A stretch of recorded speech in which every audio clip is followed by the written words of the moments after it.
Hello my dear friend, welcome to my YouTube channel. This is day 8 of last mile revision series. आज हम लोग क्या cover करेंगे? आज हम लोग वर्किंग कैपिटल स्टार्ट करने वाले हैं। वर्किंग कैपिटल आपको पता होगा बहुत बड़ा चैप्टर है और उसमें ना कुछ सब डिविजन्स किए हुए हैं चैप्टर्स के। तो उसमें का सबसे पहला मैं सब डिवीजन जो स्टार्ट आज करूंगा वो होगा आपका cash management and inventory management. Cash and inventory दोनों एक साथ क्यों? क्योंकि इन्वेंट्री मैनेजमेंट का सिर्फ एक क्वेश्चन मैं करवाऊंगा। चांसेस ना के बराबर है कि उसमें से कोई क्वेश्चन आएगा, क्योंकि आपका इन्वेंट्री मैनेजमेंट कॉस्ट में भी है। कोई कॉस्ट में एक चैप्टर होते हैं इन्वेंट्री से रिलेटेड, इसलिए वो वहीं पे पूछा जाता है, यहाँ पूछने का चांसेस कम है। फिर मैं एक छोटा सा क्वेश्चन से करवाऊंगा, बाकी जो मैं आज करवाऊंगा वो कैश मैनेजमेंट से रिलेटेड ही रहेगा। इसके बाद फिर और भी सीरीज आएंगे इसी का वर्किंग कैपिटल का। मतलब वर्किंग कैपिटल मैं आपको तीन अलग अलग सीरीज में कवर करूंगा, क्योंकि वर्किंग कैपिटल बहुत बड़ा है। ठीक है, तो चलिए स्क्रीन पे शुरू किया जाए। तो सबसे पहले मैं आपको फॉर्मुला समझा देता हूँ। इस चैप्टर में ज्यादा फॉर्मुला है नहीं, गिन चुन के एक दो फॉर्मुला मैं वो समझा देता हूँ। और उतना ही आपको पता ही है, वो नॉर्मल वो फॉर्मुला है, ज़्यादा कुछ टफ फॉर्मुला वो है नहीं। बस एक आपको बताता हूँ, उसके बाद फिर चैप्टर शुरू करेंगे। तो सबसे पहले इन्वेंट्री मैनेजमेंट के लिए आपको कौन सा फॉर्मुला ध्यान रखना है? आपको ईओक्यू याद रखना है। ईओक्यू में इकोनॉमिक ऑर्डर क्वांटिटी। ये एक ऐसा लेवल होता है जहाँ पे आप जब ऑर्डर करेंगे तो आपका टोटल कॉस्ट जो होता है वो ऑर्डरिंग और कैरिंग का वो मिनिमम हो जाता है। ठीक है, तो ईओक्यू वो लेवल होता है। तो कैसे फाइंड करते हैं? फॉर्मुला होता है √2 a o/c। ए का मतलब एनुअल डिमांड, ओ का मतलब ऑर्डरिंग कॉस्ट पर ऑर्डर। आप एक एक बार ऑर्डर करेंगे तो आपको ऑर्डर करने का कॉस्ट क्या पड़ेगा। और सी का मतलब होता है कैरिंग कॉस्ट। पर यूनिट लेना है और पर एनम लेना है। कैरिंग कॉस्ट मान लीजिए आपको मंथली दे दिया, तो आप 12 से मल्टीप्लाई करके उसको एनुअली कन्वर्ट करेंगे। पर यूनिट पे लेंगे, यानी कि आपको कैरिंग कॉस्ट टोटल अमाउंट में कंसिडर करना है, नहीं गलत हो जाएगा। तो ये आप इस फॉर्मुला में बैठाएंगे तो आपको क्वांटिटी निकल के आएगा कि ऑन एन एवरेज आप क्या क्वांटिटी ऑर्डर करेंगे तो वो इकोनॉमिक होगा, बेस्ट होगा। दूसरा होता है यदि आपको क्वेश्चन में ये पूछ ले कि आप इसी लेवल मतलब ईओक्यू लेवल पे टोटल ऑर्डरिंग और कैरिंग कॉस्ट कितना बेयर करेंगे, तो फॉर्मुला हो जाएगा √2 a o/c। मतलब 2 multiply by annual demand into ordering cost per order multiply by carrying cost per unit per annum. ये फॉर्मुला सिर्फ तभी लगेगा जब आप ईओक्यू लेवल पे ऑर्डरिंग और कैरिंग कॉस्ट फाइंड कर रहे हैं।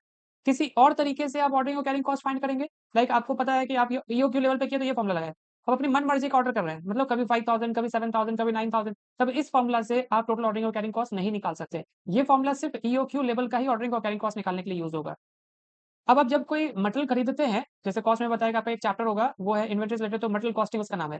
तो यदि आप मटेरियल खरीदते हैं तो सिर्फ खरीदने का दाम नहीं, उसको ऑर्डर करने का दाम, उसको कैरी करने का दाम, ये सब जोड़ के टोटल आपका कॉस्ट हो जाता है। तो आपका टोटल कॉस्ट इक्वल टू क्या हो जाएगा? Purchase cost of material, ordering cost of material and carrying cost of material. सबको ऐड करेंगे तो आपका टोटल कॉस्ट आएगा, टोटल परचेस कॉस्ट आ जाएगा। एक और फॉर्मूला होता है, उसको कहते हैं रीऑर्डरिंग लेवल। रीऑर्डरिंग का लेवल का मतलब क्या हो गया? कितना क्वांटिटी के बाद मुझे फिर से वापस ऑर्डर कर देना चाहिए, मतलब मेरे पास कितना ऑर्डर क्वांटिटी है ऑलरेडी, अब इसके नीचे नहीं जाना चाहिए। तो जब जा रहा हो तो आप क्या करें? फिर से ऑर्डर कर दें। इसको रीऑर्डरिंग लेवल कहते हैं। तो फॉर्मूला होता है lead time multiply by daily consumption. Lead time मतलब आपको टाइम पीरियड दिया रहेगा कि कितना टाइम लगेगा आपको ये ऑर्डर आने में, मल्टीप्लाई बाय एक एक दिन का कंजम्पशन कितना आप करते हैं, मल्टीप्लाई करके आप रीऑर्डरिंग लेवल निकाल लेंगे। अब यदि आप कैश मैनेजमेंट से रिलेटेड बात करें तो बॉमल्स ऑप्टिमल कैश बैलेंस का एक फॉर्मूला है। यही फॉर्मूला आपको यूज करना है कैश मैनेजमेंट का। जब आप जैसे आप ईओक्यू फाइंड कर रहे थे ना कि ऑप्टिमम आप क्या ऑर्डर करेंगे तो इकोनॉमिक होगा, वैसे कैश रिलेटेड भी एक ऐसा ही फॉर्मूला है बॉमल्स से। ठीक है, तो क्या फॉर्मूला हो जाएगा उसका? तो सी इक्वल्स हो जाएगा 2 multiply by you into P divided by S और इसका रूट ओवर। तो यू का मतलब क्या हो गया? एनुअल कैश आउटफ्लो, इनफ्लो नहीं आउटफ्लो। पी का मतलब हो जाएगा फिक्स्ड कॉस्ट पर ट्रांजेक्शन। अब जब एक एक ट्रांजेक्शन कैश में करेंगे तो आपको कुछ फिक्स कॉस्ट लग जाएगा, वो फिक्स कॉस्ट आपको कंसिडर करना है। और opportunity cost of holding cash पकड़ना है कि यदि आप कैश को होल्ड कर देंगे तो आपका अपॉर्चुनिटी कॉस्ट, आपको पता है अपॉर्चुनिटी कॉस्ट कैश रिलेटेड जो होता है वो इंटरेस्ट कॉस्ट ही होता है, तो वो आपको कंसिडर करना है। और सी का मतलब हो जाएगा आपका ऑप्टिमम कैश बैलेंस क्या होना चाहिए। तो ये फॉर्मूला आपको यूज करना है कब? जब आप कैश मैनेजमेंट का कुछ क्वेश्चंस करेंगे जिसमें आपको ऑप्टिमम कैश बैलेंस फाइंड करने बोलेगा, तो आप ये फॉर्मूला से यूज करके मतलब वैल्यू निकाल लेंगे। तो अब आते हैं लास्ट माइल रिवीजन सीरीज के क्वेश्चंस पे। ज्यादा नहीं, 4 ही क्वेश्चन मैं करवाऊंगा आपका। कैश मैनेजमेंट और इन्वेंटरी मैनेजमेंट उसी में कवर हो जाएगा। ज्यादा इसका फ्रीक्वेंसी नहीं है आने का, बहुत रेयरली इससे क्वेश्चन आता है, बट वो बहुत रेयर कब होगा नहीं पता। तो रिस्क नहीं लेना है ना? कोई भी चांसेस आपको नहीं ऐसा लेना है कि जिसकी वजह से आपका मार्क्स एग्जाम में छूट जाए और आप मुझे ब्लेम करो कि सर आपकी वजह से छूट गया। तो मैं कोई भी रिस्क ना लेता हूँ और ना किसी को लेने दूंगा। ठीक है, तो आप भी ये चैप्टर करके जाएंगे, छोड़ के नहीं जाएंगे। जब आसान है ये, थोड़ा सा रिवीजन इतना देर आप लोग रिवाइज कर ही रहे हैं अपने मेहनत से, तो आधे घंटे और रिवीजन में लगा लीजिए, क्या ही चला जाएगा, है ना? आपको लगता है तो 1.5 के स्पीड से देख लीजिएगा इस वीडियो को। ठीक है, तो चलिए शुरू करते हैं। तो देखिए सबसे पहला क्वेश्चन क्या बोलता है? बोलता है company requires 36,000 unit of product per year. एक कंपनी को साल में 36,000 यूनिट का डिमांड करना है, मतलब उसका एनुअल रिक्वायरमेंट 36,000 यूनिट्स का। तो ये 36,000 यूनिट आपका एनुअल डिमांड हो गया, यानी ए का वैल्यू हो गया ये। बोलता है अब जो प्रोडक्ट का कॉस्ट है वो 100 रुपीज है, यानी ये प्राइस ऑफ मटेरियल है। फिर बोलता है ऑर्डरिंग कॉस्ट जो होगा वो 250 होगा, यानी इसको ओ बोलेंगे ordering cost. Carrying cost is 4.5% per year of the inventory cost. तो आपका इन्वेंटरी कॉस्ट कितना? 100 रुपीज। इसका 4.5% आपका कैरिंग कॉस्ट है। तो 100 का 4.5% निकालेंगे तो आपको carrying cost per unit per annum आ जाएगा, क्योंकि आप जो इन्वेंट्री का कॉस्ट पकड़ रहे थे, मतलब परचेस कॉस्ट पकड़ रहे थे यूनिट का, तो 1 यूनिट का प्राइस है ना, तो आप यदि 1 यूनिट के प्राइस पे परसेंटेज मल्टीप्लाई करते तो carrying cost per unit per annum ही निकला, है ना? तो 100 मल्टीप्लाई बाय 4.5% करेंगे तो 4.50 रुपए 4.50 आपका कैरिंग कॉस्ट आ जाएगा। तो क्या कैलकुलेट करने बोला है? बोलता है calculate the reordering inventory level. पहला क्वेश्चन है रीऑर्डरिंग इन्वेंटरी लेवल क्या होगा? तो पहले मैं रीऑर्डरिंग इन्वेंटरी लेवल कैलकुलेट कर देता हूँ।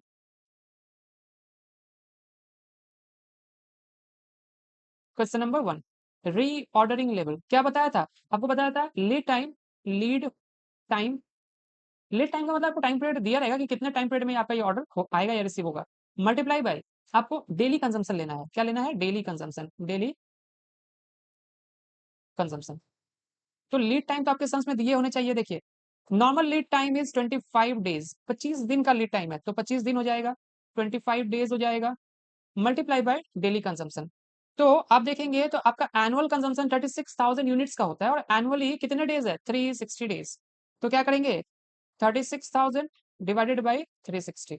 अब आप इसको सॉल्व करेंगे तो आपका जो आंसर आएगा वही आपका रीऑर्डरिंग लेवल हो जाएगा। तो मैं करता हूँ 36,000 डिवाइडेड बाय 360 मल्टीप्लाई बाय 25, तो 2500 यूनिट्स आ जाएगा। यही आपका रीऑर्डरिंग लेवल है। तो पहला आंसर आपका आ गया। दूसरा क्या बोलता है? इकोनॉमिक ऑर्डर क्वांटिटी फाइंड करिए, ईओक्यू फाइंड करिए। ईओक्यू रोमन 2 ईओक्यू फाइंड करना है। फॉर्मूला क्या होता है? रूट ओवर 2 AO बाई सी होता है ना? तो आपको तो ए का वैल्यू होना चाहिए पता। ए का वैल्यू कितना है? A equals to annual demand होता है, जो कि 36,000 है। तो annual demand equals to 36,000 units. इसके बाद आप लेते हो ओ का मतलब होता है ऑर्डरिंग कॉस्ट, वो भी पर ऑर्डर ही होता है। तो ऑर्डरिंग कॉस्ट आपका आ रहा है कितना? ₹250, ₹250। सी का मतलब होता है carrying cost per unit per annum, carrying cost per unit per annum. तो आपका 100 का प्राइस था, इसका 4.5% कैरिंग कॉस्ट यानी ₹4.50। अब आप इसको इस फॉर्मूला में पुट करेंगे, आपका आंसर आ जाएगा। तो मैं यहाँ बैठा देता हूँ, root over 2 into 36,000 into ordering cost 250, carrying cost 4.50। तो सॉल्व करते हैं। 2 multiply by 36,000 multiply by 250 divided by 4.50, और उसके बाद इसका रूट कर देंगे तो 2000 यूनिट्स आएगा। 2000 यूनिट्स आ गया। नेक्स्ट क्या है? If the supplier offer 1% quantity discount for purchase in lots of 9000 units. देखिए, अब आपको सप्लायर लालच दे रहा है, बोलता है अब आप एक बार में क्या करो, 9000 यूनिट्स परचेज करो ना सर, तो मैं आपको 1% डिस्काउंट दूंगा। ये ऐसा क्यों कर रहा है? आपको 9000 क्यों खरीदने बोला एक बार में? इससे उसका फायदा है, वो एक बार में ज्यादा बल्क क्वांटिटी आपको सेल कर देगा, तो उसको ज्यादा फायदा होगा ना। तो आपके लिए भी तो कुछ फायदा होना चाहिए। तो बोलता है मैं आपको 1% डिस्काउंट दे देता हूँ। क्यों? अब देखिए, आपका इससे क्या नुकसान हो सकता है। आप जब एक साथ बल्क में खरीद लेंगे, आपको कैरी करने का कॉस्ट लग जाएगा। ऑर्डर करने का कॉस्ट भले रिड्यूस हो जाएगा, क्योंकि आपका नंबर ऑफ ऑर्डर्स कम करेंगे, बट आपका कैरिंग कॉस्ट भी इंक्रीज हो जाएगा साथ साथ। तो आपको ये देखना है कि ये 1% का फायदा है आपके लिए, कि आपको टोपी बना रहा है ना? तो आप क्या करेंगे? आप अभी जो परचेस कर रहे थे ईओक्यू लेवल पे, पहले आप उस पे टोटल कॉस्ट फाइंड कर लीजिए। फिर जो ये लालच दिया है, इसके इस लालच लेवल पे हम लोग क्या करेंगे? टोटल कॉस्ट फाइंड करेंगे, और तब कंपेयर करेंगे कि मैं फायदे में आऊंगा कि नुकसान में जाऊंगा। फायदे में आऊंगा तो ले लूंगा ये ऑफर, नुकसान में जाऊंगा तो उसको इग्नोर कर दूंगा। क्लियर? चलिए,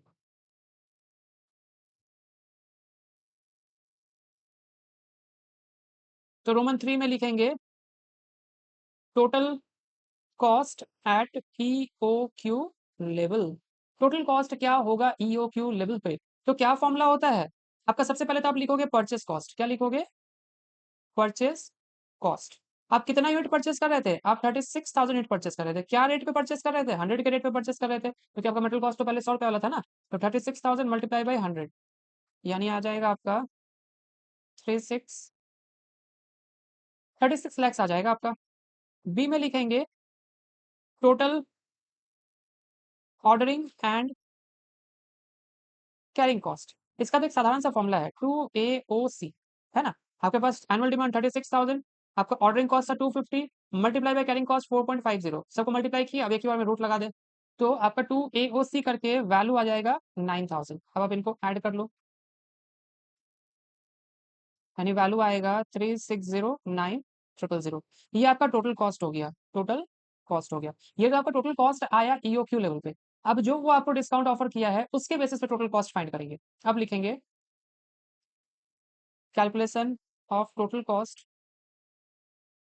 एट 1% डिस्काउंट, जो मुझे 1% डिस्काउंट ऑफर हुआ ना उसका टोटल कॉस्ट क्या हो, तो देखो आपका रिवाइज प्राइस हो जाएगा, रिवाइज्ड मटेरियल कॉस्ट हो जाएगा, मटेरियल प्राइस हो जाएगा कितना, पहले 100 था, उसमें से 1% आपको क्वांटिटी डिस्काउंट देगा, तो 100 माइनस 1%, यानी अब आप परचेस करोगे 99 रुपये में। अब एक एक मटेरियल जो 100 खरीदा है 99 रुपये में खरीदोगे, तो इसी हिसाब से आपका कैरिंग कॉस्ट भी चेंज होगा, क्योंकि आप मटेरियल के प्राइस पे percentage multiply carrying cost find किया, तो कैरिंग कॉस्ट भी रिवाइज हो जाएगा। तो carrying cost per unit per annum क्या हो जाएगा, 99 का 4.5%, क्योंकि कैरिंग कॉस्ट 4.5% था, यानी अब आपका कैरिंग कॉस्ट आ जाएगा ₹4.455, ये आपका कैरिंग कॉस्ट हो जाएगा। अब आप इसको ध्यान में रखते हुए आप कैलकुलेशंस करेंगे, तो सबसे पहले आप लिखेंगे मटेरियल परचेस कॉस्ट कितना, तो 36,000 यूनिट आप परचेस करेंगे वापस से, और रेट हो जाएगा आपका 99 करके, तो 36,000 मल्टीप्लाई बाय 99, यानी अब आप जो परचेस कर रहे हैं वो 3,564,000, यानी 35,64,000 में ही आप मटेरियल परचेस कर लिए। दूसरा आपका आ जाएगा टोटल ऑर्डरिंग कॉस्ट, ये कैसे निकलता है, तो देखिए आप 36,000 एनुअल डिमांड कर रहे हैं, और एक बार में आपको बोला 9,000 यूनिट परचेस करो सर, आप साल में 36,000 परचेस करने वाले थे, आपको ये बोलता है 9,000 लेके हर एक बार खरीदो, तो कितने बार खरीदना पड़ेगा, तो 36,000 डिवाइडेड बाय 9,000 करो, यानी आपको 4 टाइम परचेस करना पड़ेगा, और आपको एक एक बार ऑर्डर करने पे 250 प्राइस लगता है, तो इसका मतलब आपको 1000 लग जाएगा टोटल ऑर्डर करने में। देखो ऑर्डरिंग कॉस्ट आपका रिड्यूस हो जाएगा, यदि आप ज्यादा क्वांटिटी एक बार में परचेस करोगे तो आपको ऑर्डरिंग कॉस्ट रिड्यूस हो जाएगा, लेकिन इसका इम्पैक्ट फिर किस पे आएगा, कैरिंग कॉस्ट पे आएगा। तो देखिए आपका कैरिंग कॉस्ट समझाता हूँ, अब आएंगे टोटल कैरिंग कॉस्ट, वो कैसे निकलता है पता है, order size divided by 2, order size divided by 2, आपका ऑर्डर साइज क्या, तो आपको जो परचेस करने वाला था वो 9000 है ना, यही तो आपका ऑर्डर का साइज है, आप एक बार तो यही ऑर्डर करेंगे, डिवाइडेड बाय 2 करना है, यानी आपको एवरेज इन्वेंट्री पे कैरिंग कॉस्ट लगता है, multiply by carrying cost per unit per annum कितना 4.455 आया ना, अभी रिवाइज कैरिंग कॉस्ट बस मल्टीप्लाई करके निकाल लो, यानी पर कैरिंग कॉस्ट हो जाएगा 20048, ऐड कर दो सबको,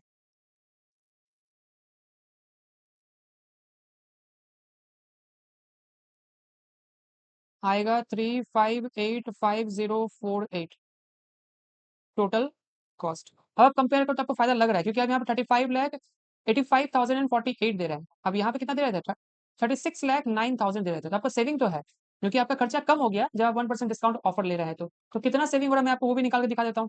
तो टोटल कॉस्ट सेविंग क्या हो जाएगा, तो 3,609,000 आप दे रहे थे पहले, अभी देंगे 3585048, तो 3,609,000 माइनस 3585048, तो डिफरेंस करके आ रहा है आपका रुपीज 23952, तो फायदा तो है, तो एडवाइस क्या दे दोगे, discounting offer of 1% by supplier is benefited, तो बेनिफिटेड है तो क्या करेंगे, हेंस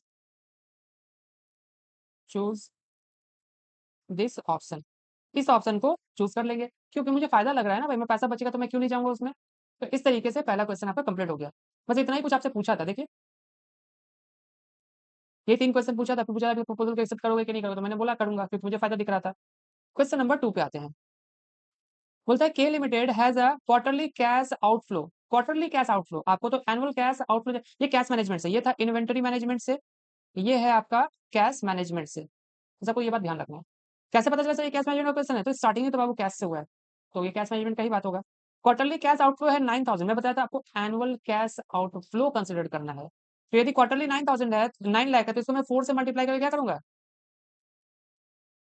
36 लाख का मैं एनुअल कैश आउटफ्लो देख पाऊंगा, है ना।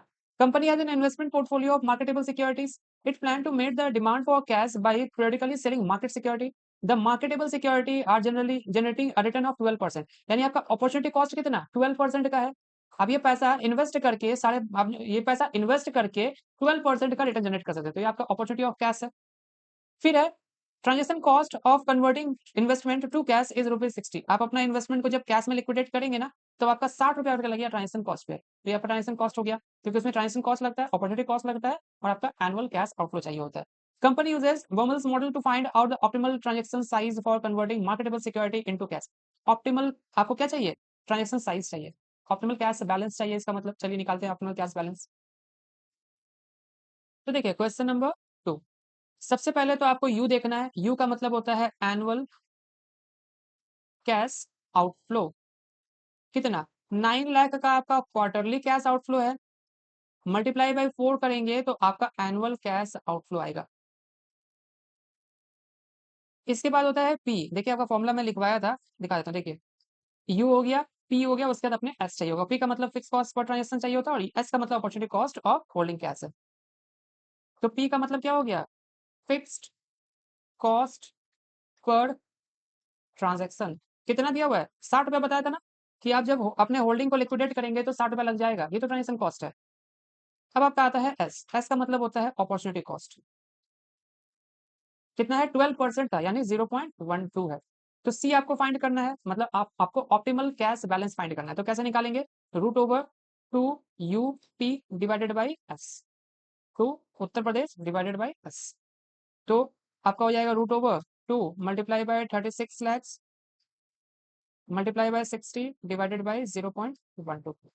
अब इसको सॉल्व करेंगे तो 2 multiply by 36 lakhs multiply by 60 divided by 0.12 equals to root over 60,000 rupees आपका ऑप्टिमल कैश बैलेंस। अब क्वेश्चन क्या है? आपका कंपनी से एवरेज कैश बैलेंस निकल गया? नहीं निकला। आपका ऑप्टिमल निकला, एवरेज नहीं निकला। एवरेज निकालना पड़ेगा। तो एवरेज कैश बैलेंस क्या हो जाएगा? आपका ऑप्टिमल कैश बैलेंस 60,000, एवरेज के लिए तो 2 से डिवाइड करना होता है ना, तो आ जाएगा आपका 30,000 रुपीज आपका एवरेज कैश बैलेंस है। पहला क्वेश्चन हो गया। दूसरा पॉइंट क्या पूछता है? Number of conversion etch year. कितना कन्वर्जन होगा हर साल? तो देखो नंबर ऑफ कन्वर्जन फाइंड करने के लिए, नंबर ऑफ कन्वर्जन फाइंड करने के लिए आपको एनुअल कैश आउटफ्लो देखना होगा। यानी आपका एनुअल कैश आउटफ्लो को किससे कंसीडर कर रहे हैं? यू से ना, है ना। यू डिवाइडेड बाई सी। सी का मतलब ऑप्टिमल कैश बैलेंसेस। तो आपका एनुअल 36 लैक्स था, और आपके एक एक कैश बैलेंसेस के जो है ऑप्टिमल बैलेंसेस वो 60,000 को। तो कितने कन्वर्जन लगेंगे? 36 लाख डिवाइडेड बाई 60,000, यानी 60 टाइम्स। तो पहला हो गया, दूसरा हो गया, तीसरा। Time interval between two conversion. एक कन्वर्जन और दूसरे कन्वर्जन के बीच में कितने दिन का टाइम गैप हो सकता है? तो देखिए आपको साल भर में 60 बार कन्वर्जन करना होगा। देखिए 60 टाइम कन्वर्जन निकला ना, यहाँ पे 60 टाइम निकला। और पूरे साल भर में आपके पास 360 दिन होता है। तो कितने दिन बाद कन्वर्जन चाहिए होगा वो निकालना है। तो कैसे करेंगे? 360 डेज डिवाइडेड बाई जो आपका नंबर ऑफ कन्वर्जन निकला था 60। बस कितने दिन का गैप पे ये निकलेगा पता चलेगा। यानी आप टाइम इंटरवल फाइंड करेंगे 2 कन्वर्जन के बीच में, तो ऐसे फॉर्मूला लगेगा। तो तीसरा हो जाएगा टाइम गैप। गैप को इंटरवल भी कहते हैं, बिटवीन टू कन्वर्जन। कैसे निकलेगा? 360 डेज डिवाइडेड बाई 60 टाइम आपका एनुअली कन्वर्जन होता है, यानी 0 कटा 6। 6 डेज पे आपका क्या होगा? हर एक 6 डेज पे आपका कैश कन्वर्जन होगा। तो इस तरीके से आपका क्वेश्चन नंबर 2 भी हो गया सॉल्व। ये एमसीक्यू में बहुत बार आपका पूछ लेता है, तो ये एमसीक्यू के लिए इंपॉर्टेंट है। ठीक है, आप एमसीक्यू के लिए इस क्वेश्चन को तो ध्यान रखेंगे कि आपके एमसीक्यू में बहुत बार पूछा गया है, तो हो सकता है पूछ ले एमसीक्यू में। तो 2 क्वेश्चन आपके कवर हो गए, और 2 क्वेश्चन बचते हैं, इसके बाद आपका ये चैप्टर कंप्लीट हो जाएगा। अब आते हैं क्वेश्चन नंबर 3 पे। बोलता है you are given the following information. Estimated monthly sales दे दिया, फिर आपको एक्सपेंसेस में वेजेस एंड सैलरी बता दिया क्या होगा पेबल। अब देखो मंथ वाइज दिया है। मंथ वाइज कब से दिया? जनवरी से स्टार्ट हुआ, अक्टूबर तक आपका गया है। जैन से लेके अक्टूबर तक का इन्फॉर्मेशन आपके पास है ना। इसके बाद आपके जो वेजेस एंड सैलरीज है वो अप्रैल मंथ से स्टार्ट हो रहा है और सितंबर मंथ तक के आपके दिए हुए हैं। नीचे बोलता है out of the sales 75% is on credit. आप जितने भी सेल कर रहे हैं ना, 75% आपका क्रेडिट सेल है, और 25% सेल्स जो है वो सिर्फ कैश में है। 60% क्रेडिट सेल्स जो है वो विद इन 1 मंथ कलेक्ट हो जाता है। मतलब 1 महीने के अंदर आपको 60% का पैसा मिल जाएगा। क्रेडिट का 60%, यानी 75% जो आप सेल किए हैं उसका 60% आपको मिलने वाला है, और बैलेंस मिलेगा 2 मंथ में। बैलेंस 2 महीने में मिलेगा। देयर आर नो बैड डेब्ट लॉसेस। आपका कोई बैड डेब्ट नहीं होगा, तो अच्छा बात है, बैड डेब्ट नहीं होगा, है ना। नहीं तो फिर आपको वो माइनस करना पड़ता है कलेक्शन के टाइम पे। Purchase amount to 75% of sales and are made and paid for in the month preceding the sale. यानी आप जिस महीने में सेल कर रहे हैं उसके अगले महीने में आप क्या करेंगे? परचेज वाले का पेमेंट करेंगे। और परचेज करेंगे कितना? तो सेल्स का जितना भी आपका उस महीने का सेल होगा, उस महीने का सेल का 75% आप परचेज करेंगे। ये लाइन ही समझ लेंगे तो आपका ये सम आसानी से बन जाएगा, क्योंकि ये सबसे आसान सम होता है आपका जो अभी आप करने जा रहे हो। क्योंकि इसे लाइन आप समझ गए तो आप आराम से कर पाओगे। फिर एक फर्म ने एक लोन लिया था 60,000 का, जिसका इंटरेस्ट 12% पर एनम उसको देना पड़ेगा, और ये पेमेंट करेगा क्वार्टरली। कब कब? जनवरी, अप्रैल एंड सो ऑन। तो हर 3 3 महीने के क्वार्टर पे आप इसका पेमेंट करते रहोगे। The firm is to make payment of tax 26,000 in the month of July, और एक बार सिर्फ टैक्स पेमेंट होगा, वो भी जुलाई महीने में। The firm had a cash balance 35,000 on 1 अप्रैल 2023। ये डेट बहुत ध्यान रखना है आपको। जिस दिन आपका कैश बैलेंस दिया हुआ है ना, आप याद रखेंगे कि आपका सम्स का शुरुआत तो उसी महीने से होगा। जिस दिन का कैश बैलेंस आपके पास अवेलेबल है, इसको ओपनिंग कैश बैलेंस कहते हैं। तो आपका सम्स का शुरुआत वहीं से होगा। Which is the minimum desired level of cash balances, होता कम से कम तो 35,000 आपका डिजायर कैश रहना ही चाहिए, इससे नीचे नहीं होना चाहिए। इससे ऊपर है तो चलेगा, बट इससे नीचे कैश तो नहीं होना चाहिए। मतलब मिनिमम कैश आपको मेंटेन करना है 35,000 का। एनी कैश सरप्लस बचता है या डेफिसिट आता है, तो क्या करेंगे, टेम्पररी इन्वेस्टमेंट कर देंगे। यदि ज्यादा मेरे पास कैश है तो मैं टेम्पररी इन्वेस्टमेंट कर दूंगा, 35,000 के ऊपर जो मेरे पास ज्यादा बच गया कैश मैं उठा के इन्वेस्ट कर दूंगा। बट यदि शॉर्ट हो गया तो, डेफिसिट हो गया तो जाऊंगा और क्या करूंगा, या तो लिक्विडेशन कर दूंगा अपने इन्वेस्टमेंट को, या फिर टेम्पररी बोरोइंग कर लूंगा, और फिर अपना जो कैश बैलेंस 35,000 मेंटेन करना है उसको मेंटेन कर पाऊंगा। फिर बोलता है, अब इसके ऊपर का इंटरेस्ट इग्नोर कर देना कि बोरोइंग किया तो उस पर भी इंटरेस्ट लगेगा, इग्नोर मारो, बोलता है वो नहीं चाहिए। Prepare monthly cash budget for 6 month beginning from, देखिए अप्रैल से बोला ना आपको कैश बजट बनाने के लिए, आपको कैश बजट बनाना है। तो बजट एंड बजटरी कंट्रोल भी आपके कॉस्टिंग में है। सी इंटरमीडिएट के ग्रुप 2 में कॉस्ट में आपके बजट एंड बजटरी कंट्रोल बोल के एक चैप्टर है। तो जब उसमें है तो यहाँ पे फिर क्यों है, आईसीआई का कोई भरोसा नहीं है। वो दोनों जगह दे दिया, अब वो क्या करेगा, खिलवाड़ करेगा आपके साथ।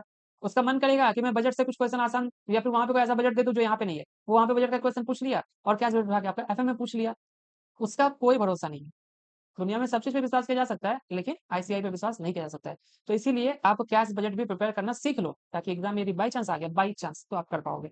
ठीक है। तो अब आपको कितना महीने के लिए फॉर्मेट लगेगा, आपका स्टार्ट होगा अप्रैल से और 6 महीने तक जाएगा, यानी अप्रैल में जून जुलाई अगस्त सितंबर, आपको सितंबर एंड तक आपका कैश बजट प्रिपेयर करना है।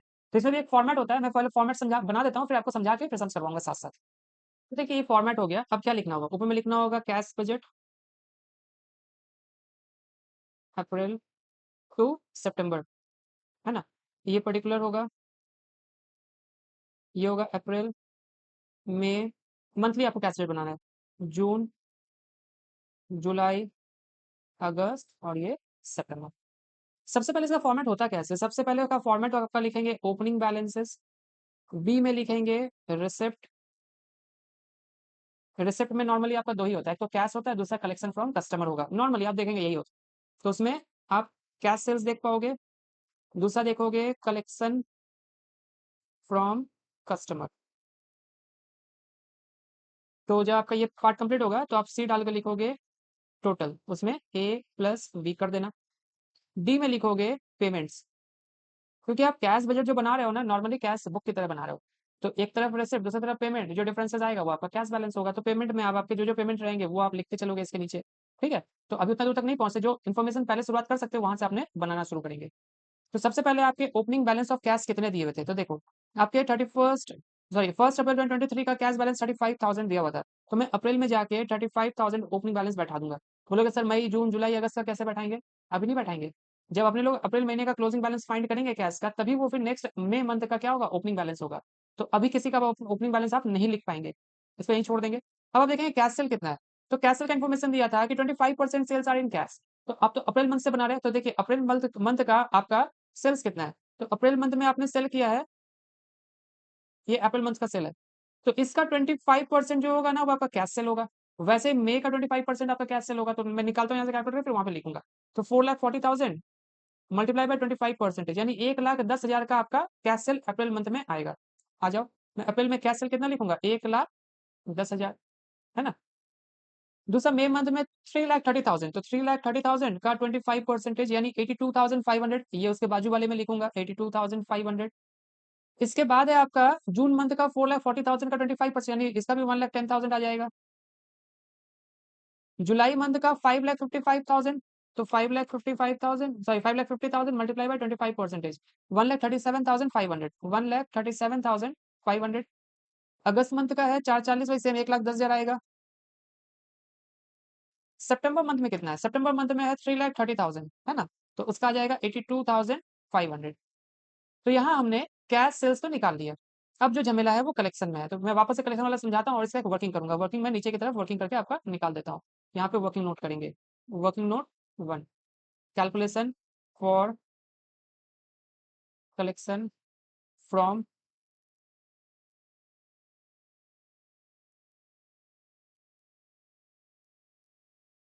Customer, calculation for collection from customer, month wise आएंगे उसके बाद करेंगे। तो देखो मैं आपको ये लाइन एक बार वापस से यहाँ पे एकदम क्लियर अच्छे से क्रिस्टल क्लियर करके समझा देता हूँ कि आपको कैश का कलेक्शन कैसे फाइंड। आपके सम्स में कहीं कोई प्रॉब्लम नहीं आएगा। एक तो कलेक्शन फ्रॉम कस्टमर में इशू हो सकता है आपको, और एक पेमेंट टू क्रेडिटर। बस यही 2 जगह आपको मसाला लगा के दे सकता है, बाकी तो सब आसान ही मिलेगा, एकदम प्लेन वैनिला रहेगा, है ना? तो देखिए क्या बोलता है कि आपका सेल का 75% क्रेडिट है। आप जितने का सेल कर रहे हैं उसका 75% क्रेडिट सेल है। ये पहला बात दिमाग में एकदम बैठा लेना है। दूसरा बात क्या रखना है? बोलता है कि उस क्रेडिट सेल का 60% आपको मिलेगा कलेक्शन विदिन 1 मंथ। मतलब आप इस महीने बेचेंगे ना, अगले महीने जाके आपका वो क्रेडिट सेल का 75% जो क्रेडिट सेल किया था उसका 60% आपको मिल जाएगा। और जो बच गया वो कब मिलेगा? बैलेंस इन 2 मंथ्स। मतलब आप मान लीजिए कि आप अभी अप्रैल मंथ में सेल कर रहे हैं, तो जितना क्रेडिट सेल अप्रैल मंथ में किए हैं उसका 60% आपका पेमेंट आपको मई में मिलेगा, और जो बच जाएगा ना वो आपको जून में मिलेगा। तो 2 महीना हो गया ना, यानी 60% कलेक्शन नेक्स्ट मंथ में और 40% collection next to next month में आपको होने वाला है। बस इसी बात को ध्यान रखते हुए आप समझो कर पाएंगे। तो यदि आपका शुरुआत अप्रैल मंथ से हो रहा है तो क्या होगा? तो ध्यान से सोचो, अप्रैल मंथ में होगा तो मैं कौन-कौन से महीने का पैसा पाऊँगा? तो अप्रैल से पहले 2 महीने पीछे जाओ। अप्रैल से पहले कौन-कौन सा आता है? एक तो मार्च आता है, एक फरवरी आता है। तो फरवरी वाले का कितना? जो सेकंड मंथ होगा जिस महीने के लिए उसका 40%, यानी फरवरी में जो आपने सेल किया होगा उसका 40% अब आपको मिलेगा, और मार्च में जो आपने सेल किया होगा उसका 60% आपको मिलेगा अप्रैल महीने में, है ना? तो ये बात आपको ध्यान रखना है। क्या ध्यान रखना है? 40% of previous to previous and 60% of previous month. लेकिन वो भी किसका? क्रेडिट सेल का। पूरे सेल पे मत निकाल देना। कैश सेल तो आपको संग-संग मिल गया, तो फिर उसका कैलकुलेशन बाद में कैसे करोगे? ठीक है? थोड़ा-सा लॉजिक यूज़ करोगे, फिर मैजिक होगा। चलिए मैं कैलकुलेशन आपको करके दिखाता हूँ। तो लिखेंगे इन अप्रैल। फॉर्मूला क्या है? मैं फॉर्मूला यहाँ पे एक बार लिख देता हूँ। फॉर्मूला हो जाएगा 60% of previous month plus 40% of to previous previous to previous month. ये बात आपको बस ध्यान रखना है। लेकिन सब किस पे? On credit sale. तो अप्रैल महीने में रहेंगे तो क्या होगा? अब देखो अप्रैल के पीछे जाओ। अप्रैल के पीछे कौन है? मार्च है। तो मार्च में कितना आपका सेल था? टोटल सेल था आपका 7,70,000, 7,70,000। लेकिन इसका 75% ही क्रेडिट सेल है, और इसका 60% मुझे मिलने वाला है अप्रैल महीने में। प्लस अब जाओ मार्च के ठीक पीछे, कौन? फरवरी। कितना? 6,60,000। तो 6,60,000, इसका 75% ही क्रेडिट सेल है, लेकिन इसका 40% आपको मिलने वाला है। बस आप इसको आराम से, शांति से, प्यार से सॉल्व करोगे तो आपका कलेक्शन आराम से निकल जाएगा। तो मैं सॉल्व कर लेता हूँ। तो 7,70,000 का 75% मल्टीप्लाई बाय 60% जो आपका आया ना कैलकुलेशन, आपको उसको कहीं लिखना नहीं है, बार-बार लिखोगे तो टाइम वेस्टिंग मत करो। मेमोरी होता है कैलकुलेटर में, हम लोग के पास भी होता है, बट वो थोड़ा वीक होता है। तो कैलकुलेटर वाला मेमोरी यूज़ करेंगे। इसमें एम प्लस होता है, उसको ऐड कर दो। एम प्लस वाले को प्रेस कर दो, वो हो गया, उससे सेव हो गया। दूसरा 6,60,000 मल्टीप्लाई बाय 75% मल्टीप्लाई बाय 40% जो आया, फिर से वापस से मेमोरी प्लस। अब एमआरसी करो, मेमोरी रिकॉल करो, तो आपका टोटल निकल के आ जाएगा। तो टोटल आ रहा है मेरा 5,44,500। देखो एक झटके में कैलकुलेशन हो गया ना। ये अप्रैल मंथ का निकला। ऐसे ही अब अपने को रिमेनिंग 5 मंथ्स का निकालना है। तो आ जाओ, अप्रैल के बाद आएंगे मई में। तो मई मंथ में क्या होगा? सेम लॉजिक यूज करोगे, अब जितना महीना होगा सब में सेम लॉजिक यूज होगा। तो मई के पीछे जाओ, मई के पीछे अप्रैल है, यानी 4,40,000 का सेल, 4,40,000 का सेल मल्टीप्लाई बाई उसका 75% क्रेडिट सेल है, और 60% आपका कलेक्शन होगा, मल्टीप्लाई बाय 60% प्लस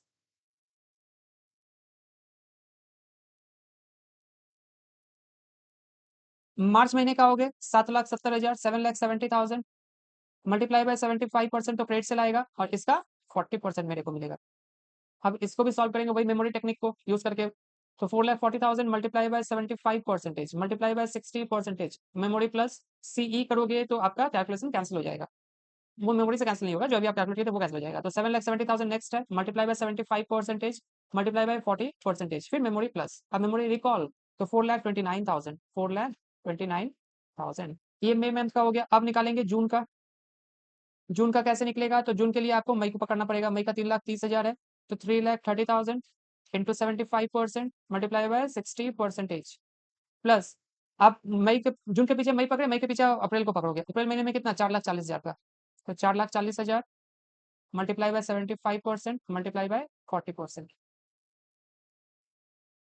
तो 3,30,000 multiply by 75% multiply by 60% memory plus 4,40,000 multiply by 75% multiply bye 40% memory plus MRC 2,80,500, 2,80,500। जून आ गया। जुलाई, जुलाई महीने का कितना है? तो जुलाई के पहले जाएंगे जून में, यानी 4,40,000, 4,40,000 multiply by 75% multiply by 60% plus May month का 3,30,000 3,30,000 मल्टीप्लाई बाय 75% मल्टीप्लाई बाय 40%। तो अमाउंट आएगा 4,40,000 multiply by 75% multiply by 60% memory plus next 3,30,000 multiply by 75% multiply bye 40% memory plus MRC 2,97,000 2,97,000। जुलाई हो गया। अब अपने अगस्त मंथ का करेंगे। तो अगस्त में करेंगे तो जुलाई का लेना और जून का लेना, यानी 550 का पहले पकड़ो। 5,50,000 into 75% into 60% plus 4,40,000 multiply by 75% multiply bye 40%। तो 5,40,000 sorry 5,50,000 multiply by 75% multiply by 60% memory plus 4,40,000 multiply by 75% multiply bye 40% memory plus MRC 3,79,500 3,79,500।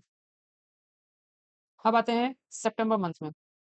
तो सितंबर मंथ के लिए आपको चाहिए होगा अगस्त महीने का 440 के ऊपर निकालो पहले 4,40,000 multiply by 75% multiply by 60% plus 5,50,000 5,50,000 multiply by 75% multiply bye 40%। तो 4,40,000 multiply by 75% multiply by 60% memory plus 5,50,000 multiply by 75% multiply bye 40% memory plus memory recall 3,63,000 3,63,000।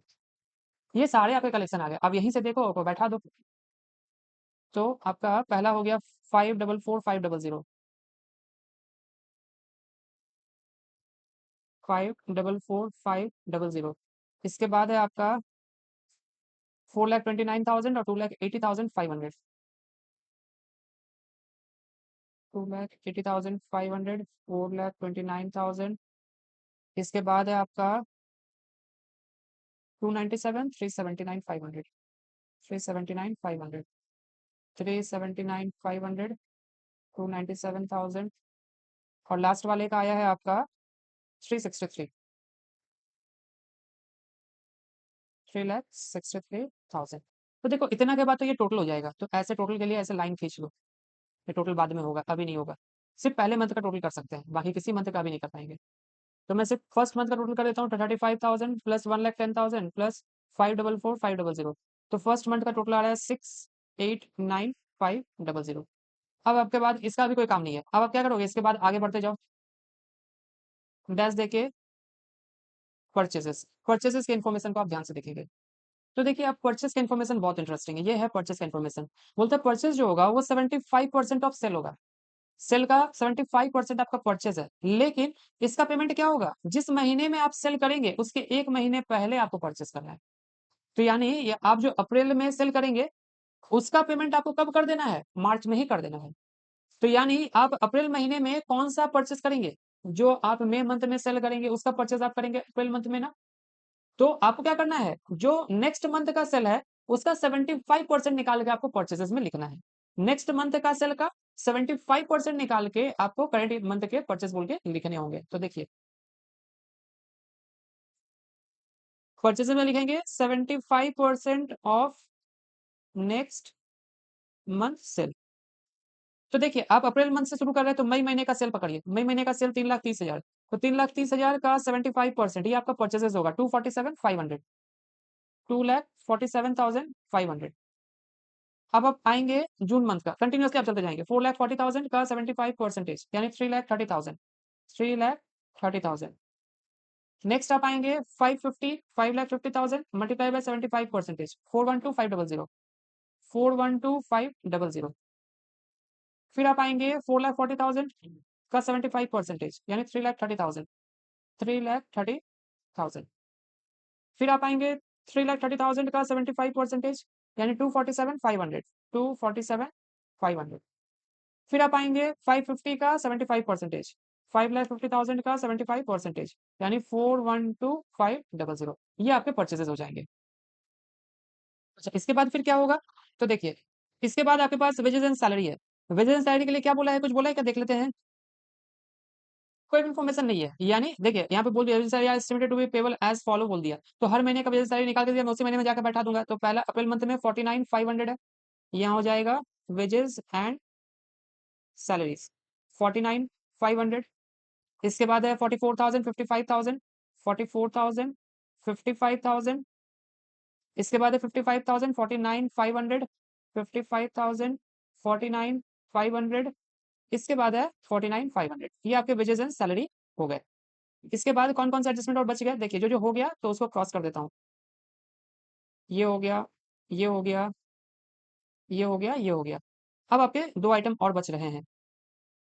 एक तो है कि फर्म ने लोन लिया, फर्म ने कितने का लोन लिया, 6 लाख का लोन लिया। इसका 12% इंटरेस्ट पर एनम लगता है, लेकिन आपको इंटरेस्ट पेमेंट करना है क्वार्टरली, यानी हर 3-3 महीने का इंटरेस्ट कैलकुलेट करेंगे। और आप पहला बैठाएंगे जनवरी में, फिर अप्रैल में। यानी एक अप्रैल में बैठाने के बाद क्या करेंगे, मई जून जुलाई, नेक्स्ट आपके जुलाई में लिखेंगे, है ना। तो पहले आप निकाल ले इंटरेस्ट कितना होता है, 6 लाख मल्टीप्लाई बाय 12%। तो ये एनुअल इंटरेस्ट आया, डिवाइडेड बाई 4 कर देंगे तो क्वार्टरली इंटरेस्ट आएगा कितना, 18,000। अप्रैल में बैठाएंगे, फिर 3 महीने बाद बैठाएंगे, है ना। तो पेमेंट ऑफ इंटरेस्ट हो जाएगा, लिखेंगे पेमेंट ऑफ इंटरेस्ट। ये भी तो आपका पेमेंट साइड में जा रहा है ना। तो पहले अप्रैल मंथ में कितना, 18,000। फिर मई जून नहीं, फिर आपका जुलाई में 18,000।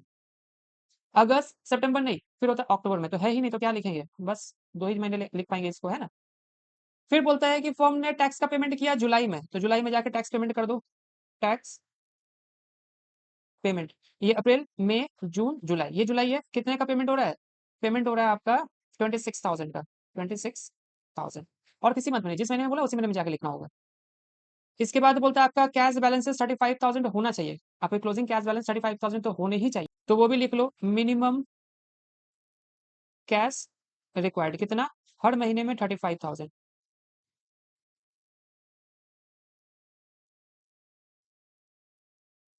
अब ना इसका भी टोटल कर लेंगे, परचेज और पेमेंट साइड का टोटल तो आप कर ही लो, इसका टोटल आप कर पाओगे आराम से। तो देखिए ये अपने सी के बाद ये डी वाला आइटम हो जाएगा टोटल, ये टोटल आप कर लोगे, परचेज साइड वाला पूरा टोटल कर सकते हो, मतलब पेमेंट साइड आप टोटल कर सकते हो, उसमें कोई इशू नहीं है। तो इसको मैं ऐड करता हूँ सबका, हर मंथ का ही कैलकुलेट कर लो। 247,500 प्लस 49,500 प्लस 18,000 प्लस 35,000, यानी आ रहा है 3,50,000।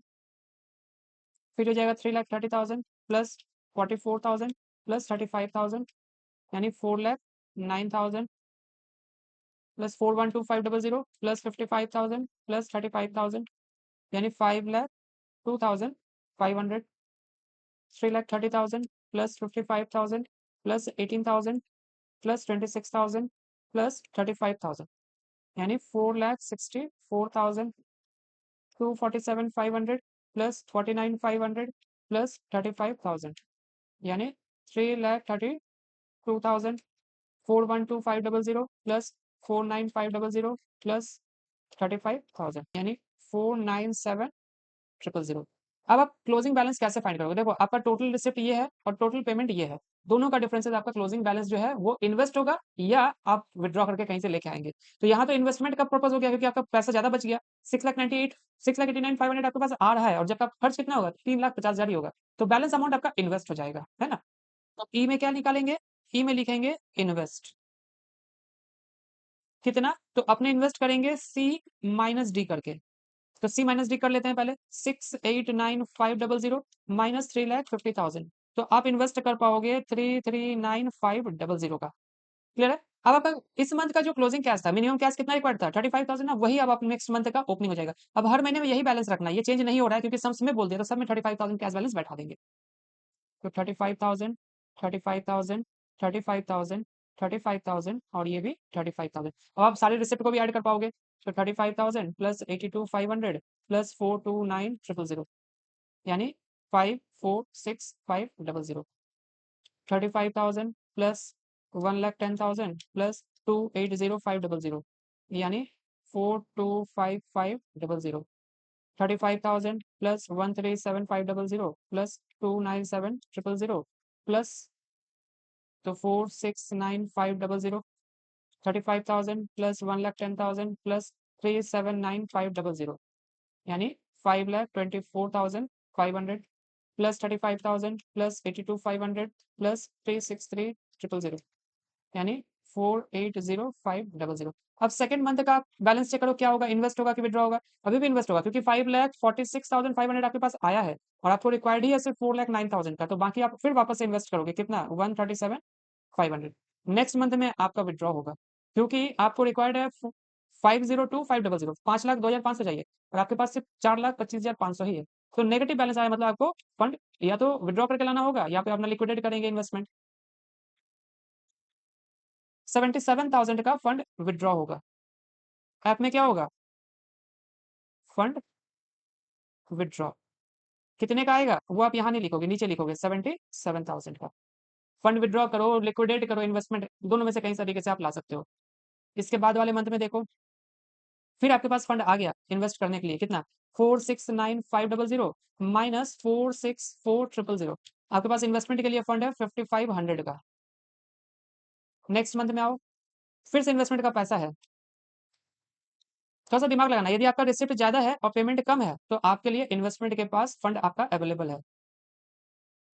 लास्ट वाले मंथ में फिर आपको कैश का रिक्वायरमेंट हो गया, क्योंकि आपका इन्वेस्टमेंट मतलब फंड कम है और खर्चा ज्यादा है।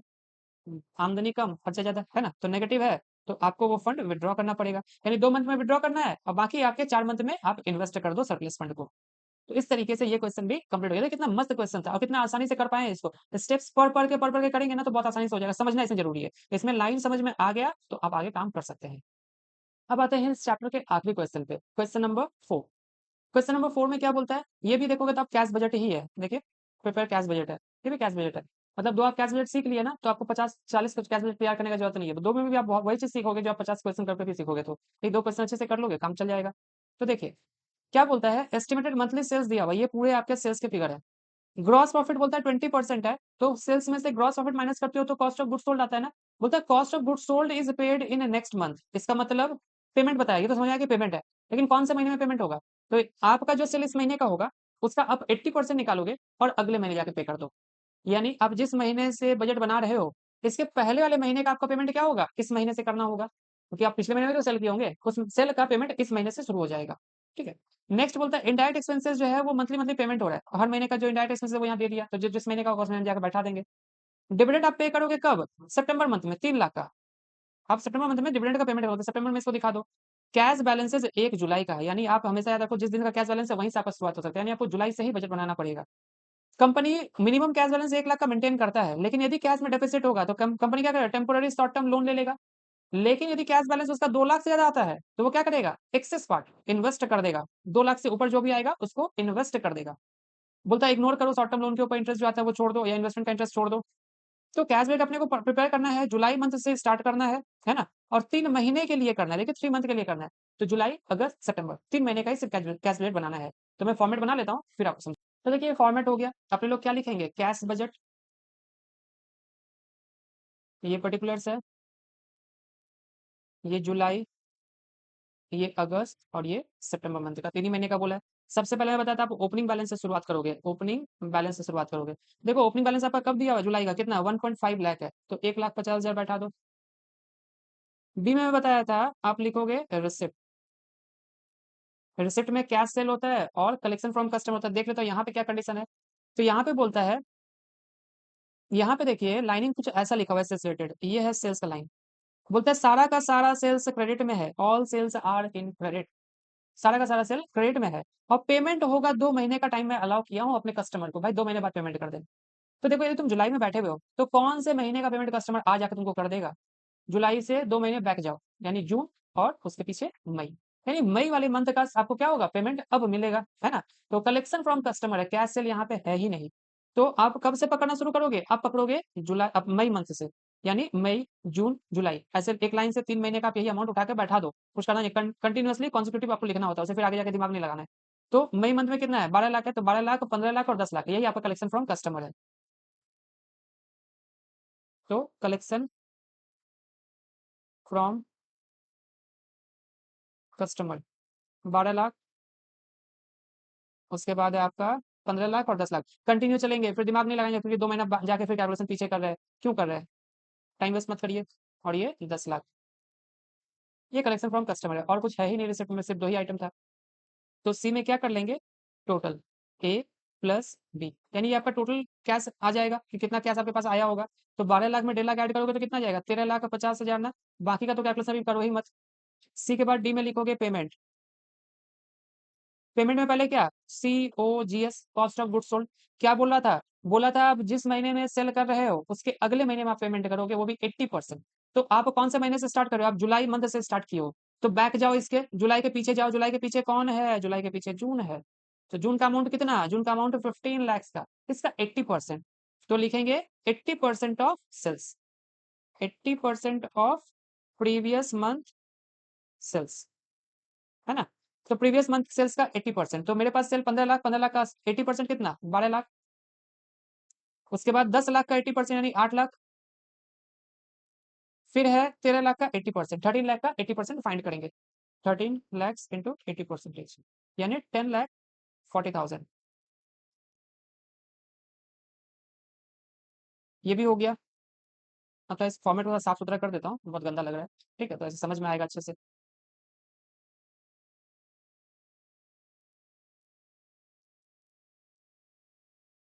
अब देखिए, अपने ये हो गया, ये हो गया, ये हो गया। इनडायरेक्ट एक्सपेंसेस पे आते हैं। तो अपने तो जुलाई मंथ से इनडायरेक्ट एक्सपेंसेस स्टार्ट हो रहा है, तो 1.2, 1 और 1.3 ये आपका पेमेंट है। ये हो जाएगा इनडायरेक्ट एक्सपेंसेस पेड।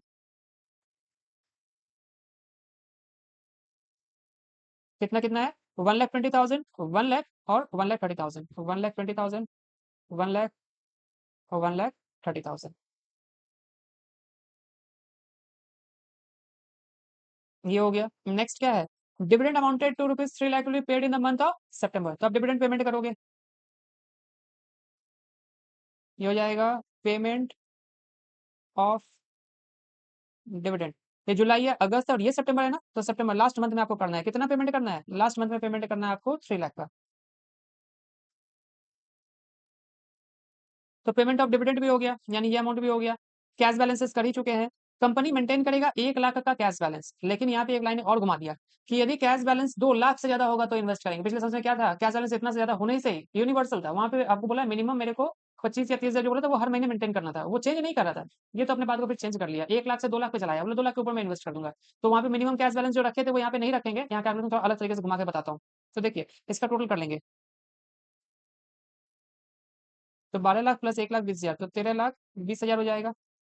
ये हो जाएगा 9 लाख का, और ये हो जाएगा 10,40,000 प्लस 1,30,000 प्लस 3 लाख, यानी 14,70,000।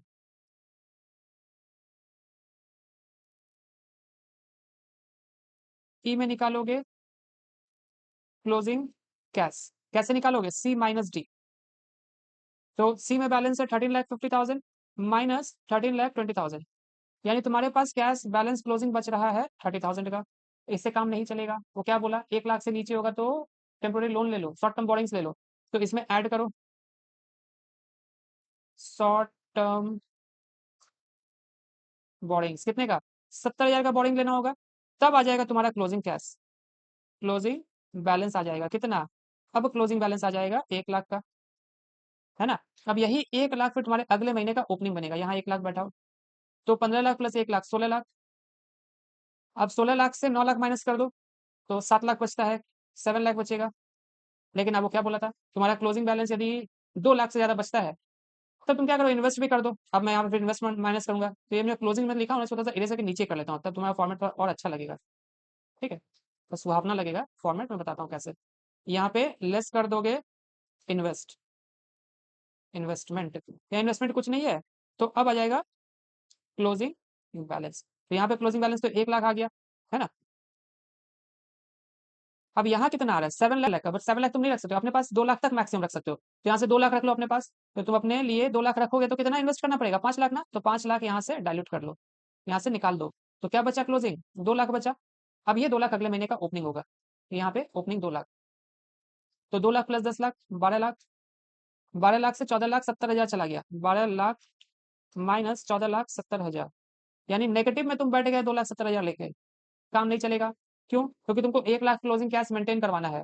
तो बोरोइंग करके लाना पड़ेगा कितना, 3,70,000 लेके आओगे तभी तुम सरप्लस 1 लाख में बैठ पाओगे, है ना। तो शॉर्ट टर्म बोरोइंग्स करो कितना, 3,70,000 का, तब जाके तुम्हारे पास क्लोजिंग बैलेंस 1 लाख आ पाएगा। क्लियर है? तो इस तरीके से बोरिंग करना, फंड को इन्वेस्ट करना, एक्सेसिव फंड को, इस तरीके से अपने को कैश बजट में पूछता है एग्जाम में। तो ये भी कंप्लीट हो गया, यानी आपका ओवरऑल ये चैप्टर मैंने पूरी तरह से कंप्लीट ही कर दिया। अब इसमें कुछ नहीं करेंगे, इतना ही करेंगे तो भी काफी है, क्योंकि इस चैप्टर में ज्यादा टाइम वेस्ट नहीं करना और छोड़ के भी नहीं जाना है। रिस्क क्यों लेना है? बाई चांस यदि वो उसका दिमाग खराब हो गया, 5 मार्क्स में कुछ पूछ लिया तो 5 मार्क्स चला जाएगा ना, क्यों अपने को रिस्क लेना है? तो करके जाएंगे, छोड़ के कुछ नहीं जाना है। तो कैसा लगा? कैश बजट और इन्वेंटरी मैनेजमेंट, है ना? यानी अपने कैश रिक्वायरमेंट जो था वो भी सीख लिए, कैसे कितना कैश आपको जरूरत पड़ेगा, तो कैसे उसको मैनेज करें वो भी सीख लिए, और कैश बजट बनाना भी सीख लिए। साथ-साथ एक इन्वेंटरी का कंट्रोल मैनेजमेंट का एक क्वेश्चन भी था, वो भी कर लिए। तो ओवरऑल ये छोटा-सा चैप्टर, बोलते छोटा-सा यूनिट ऑफ वर्किंग कैपिटल था, वो हमने अपने लोगों ने कंप्लीट कर लिया। तो वीडियो पसंद आया तो लाइक करें, शेयर करें और सब्सक्राइब करें, अपने दोस्तों के साथ भी शेयर करें, उनको भी फायदा मिलेगा इस वीडियो की वजह से। ठीक है?